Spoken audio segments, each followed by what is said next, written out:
আমি এখন আছি এশিয়ার অন্যতম বৃহত্তম বটগাছের নিচে। চলুন এটার সৌন্দর্য দেখতে দেখতে এটার সম্পর্কে কিছু গুরুত্বপূর্ণ তথ্য জেনে নেওয়া যাক। এই বটগাছটি সাতক্ষীরার দেবহাটা উপজেলায় অবস্থিত। এটা ঐতিহাসিক বনবিবির বটতলা নামে পরিচিত। এটা অনেকে এশিয়ার সবচেয়ে বড় বটগাছও বলে। এটা প্রায় 1.2 একর জমির উপরে বিস্তৃত, মানে প্রায় 4800 বর্গ মিটার, যা একটা ফুটবল মাঠের চেয়েও বড়। ঝুড়ি নেমে নেমে কাণ্ড তৈরি হয়েছে, দেখলে মনে হয় একটা বটের বন। নিচে ছায়াঘন শীতল পরিবেশ, পরিবার বা প্রিয়জন নিয়ে ঘুরতে আসার মতো একটা জায়গা।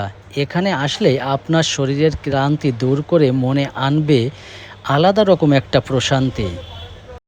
ধৈর্য ধরে ভিডিওটি শেষ পর্যন্ত দেখার জন্য সবাইকে অসংখ্য ধন্যবাদ। ভালো থাকবেন, সুস্থ থাকবেন।